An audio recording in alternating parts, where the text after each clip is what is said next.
जय माता दी। आइए सुनते हैं दशा माता की 7वीं कथा। एक समय की बात है, एक राजा था। जब नाई उनके बाल काटने आया तो उसने राजा को बताया कि एक बहुत ही सुंदर कन्या है। उस कन्या को दशा माता का इष्ट था।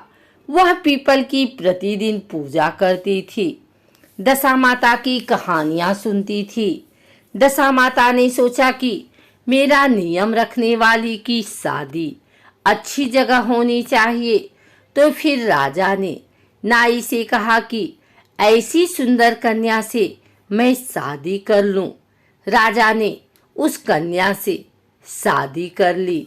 शादी करके महल में आए। राजा के एक रानी पहले से थी।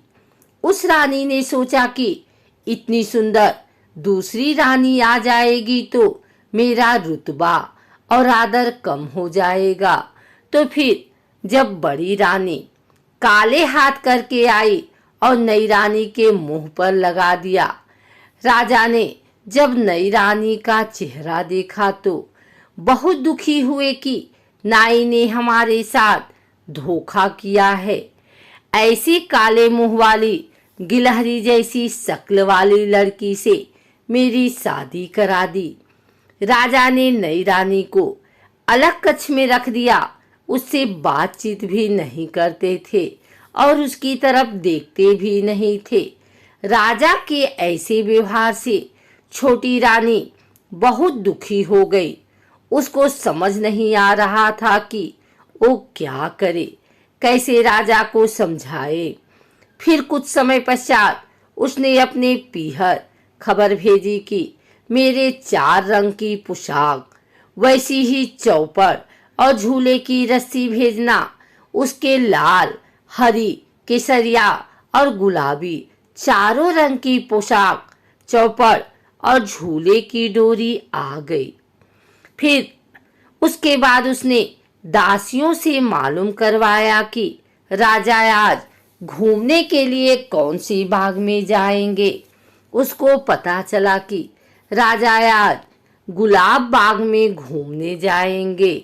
उसने गुलाबी रंग की पोशाक पहन ली, 16 श्रृंगार किया और अच्छे अच्छे जेवर पहन लिए। और फिर वह गुलाबी चौपड़ और गुलाबी रस्सी लेकर गुलाब बाग में राजा के आने से पहले ही पहुंच गई।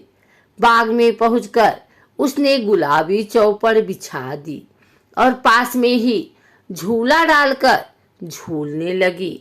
राजा बाग में घूमने आए तो उन्होंने उसे देखा और सोचने लगा कि कितनी सुंदर राजकुमारी झूल रही है। रानी ने पूछा, चौपड़ खेलें? राजा ने हामी भरी। दोनों चौपड़ खेले, बातें की और फिर राजा वहां से चले गए। राजमहल जाते समय राजा मन ही मन विचार करने लगे कि ऐसी सुंदर कन्या तो अपने महल में होनी चाहिए। राजा के महल में आने से पहले ही छोटी रानी दासियों की मदद से राजमहल आ गई। अब दूसरे दिन रानी ने पता कराया कि राजा कौन से वाले बाग में जाएंगे। रानी को पता चला कि राजा हरियाली बाग में जाएंगे। उस दिन रानी हरी पोशाक पहनकर और 16 श्रृंगार करके, हरी चौपड़, हरी रस्सी लेकर, दासियों को साथ में लेकर बाग में पहुंच गई। चौपड़ बिछाया, झूला लगवाया और झूलने लगी।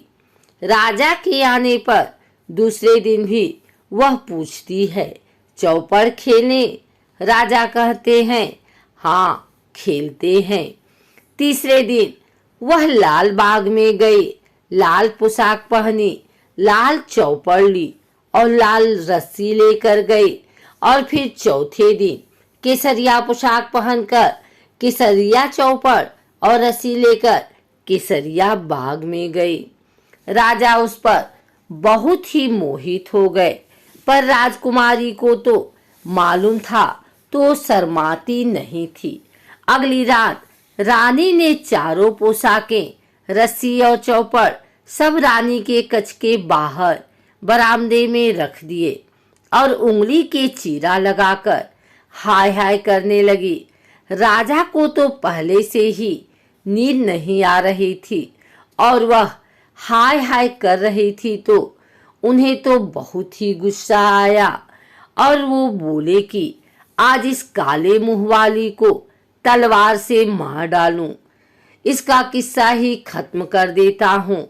गुस्से में भरे हुए ही राजा उसके कक्ष की तरफ गए। उसके कक्ष के बाहर राजा क्या देखते हैं कि चारों रंग की पोशाक, चौपड़ और रस्सी पड़ी है। राजा को यह सब वहां देखकर सोचने लगे कि यह सब तो उस राजकुमारी के हैं। वो सोचने लगे कि ये सब यहाँ कैसे आ गए। जब राजा कक्ष के भीतर पहुंचे तो उन्हें रानी को देखकर बहुत आश्चर्य होता है। राजा रानी से कहते हैं कि आप यहाँ? रानी कहती है हाँ। फिर राजा कहते हैं कि रानी आपने हमें धोखा दिया। रानी कहती हैं मैंने आपको धोखा नहीं दिया, आपने मुझे धोखा दिया। राजा कहते हैं कि तुम्हारे चेहरे पर तो गिलहरी की तरह काली लकीरें थी।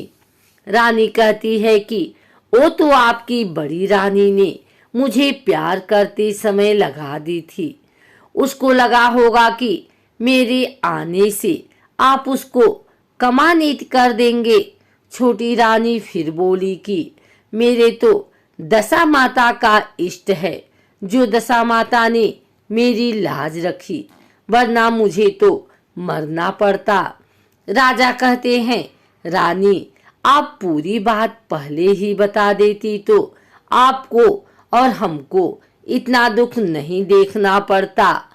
उसके बाद राजा ने बड़ी रानी को कमानेती कर दिया और छोटी रानी के साथ सुखपूर्वक रहने लगे। हम भी दशा माता जी से यही प्रार्थना करते हैं कि हे दशा माता, जैसा दुख छोटी रानी ने झेला वैसा दुख किसी को झेलना न पड़े, और जैसी कृपा आपने छोटी रानी पर की वैसी कृपा आप हम सब पर भी करना, और जैसी लाज आपने छोटी रानी की रखी वैसी लाज हम सब की भी रखना। जय माता दी।